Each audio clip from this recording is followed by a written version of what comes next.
प्रणाम मित्रों। मन। कबीर दास जी के दोहे से मैं शुरू करूंगी कि कबीर दास जी ने मन के बारे में हमें क्या कहा और कैसे प्रेरित किया। मन के जीते जीत है, मन के हारे हार, मन ही के गति भई, मन ही के है पार। अर्थात जीत हार बाहर नहीं, सब मन के अधीन है। दोस्तों, मन के साथ हमारा जीवन जो चल रहा है वो युद्ध बाहर कहीं पर भी नहीं है, बल्कि वो हमारे भीतर चलता है। यह युद्ध है मन का खेल।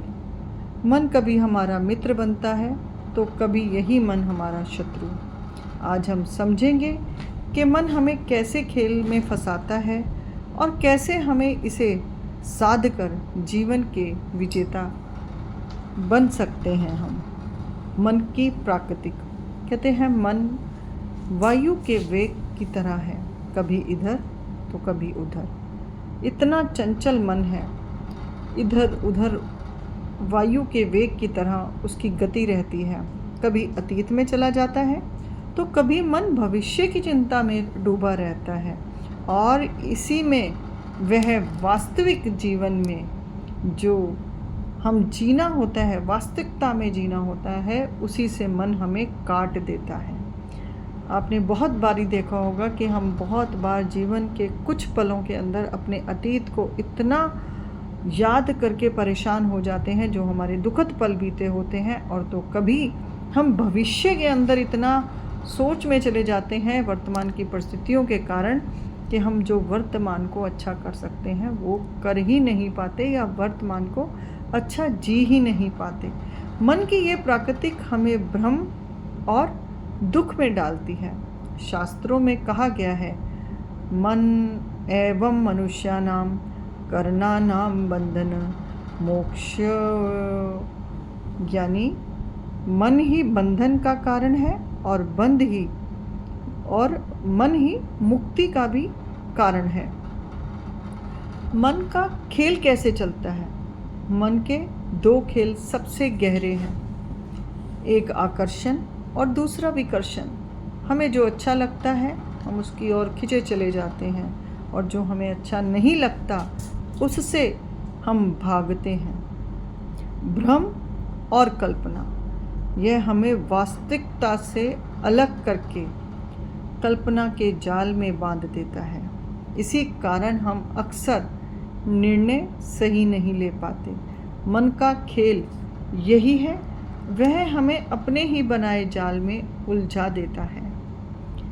मन को साधने की शक्ति। मन को जीतना आसान नहीं है, लेकिन असंभव भी नहीं है।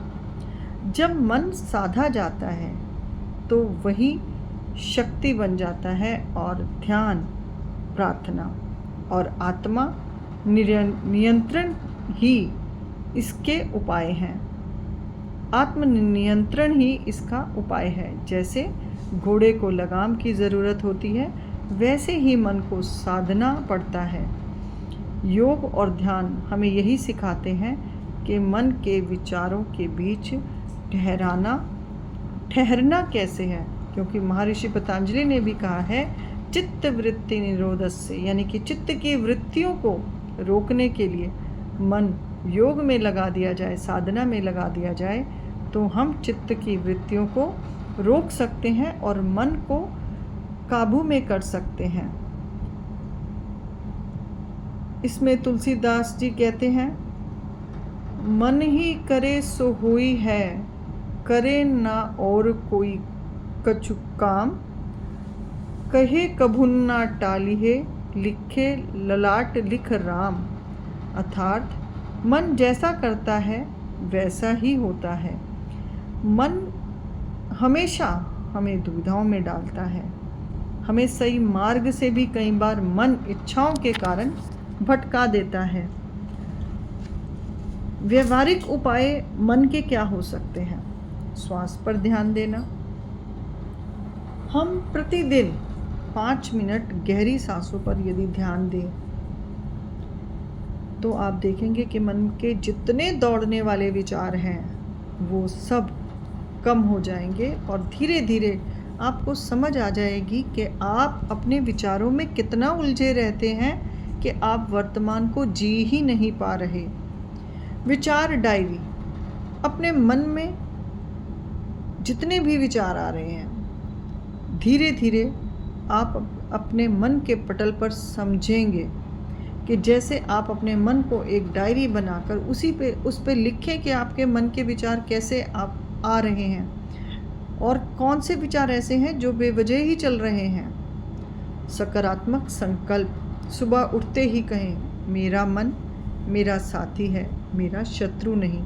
शुरुआत में ही बताया गया है कि मन हमारा शत्रु भी है और मित्र भी है।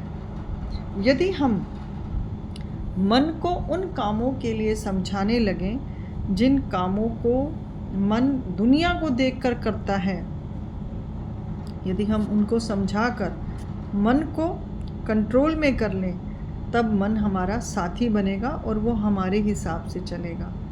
मन फिर हमारे अधीन रहेगा। परंतु आज हम मन के गुलाम हैं। मन राजा बनकर हमें नाच नचा रहा है। इसलिए हमें चाहिए कि हम प्रतिदिन कम से कम 10 मिनट चुप होकर बैठकर अपनी श्वासों को सुनें। निरंतर यदि आप किसी शांत स्थान पर बैठकर 10 मिनट ध्यान करेंगे तब आपको अनुभव होगा कि आपकी श्वासें भी एक नाम जप करती हैं। जो नाम जप सो हम से शुरू होता है। आत्मा का जो हमारे मन के साथ संबंध है, मन उसको आत्मा के साथ हमें जुड़ने ही नहीं देता, क्योंकि मन हमें माया में फंसा के रखता है। मन के हारे हार है, मन के जीते जीत। असली में जीत या हार मन की स्थिति पर निर्भर करते हैं।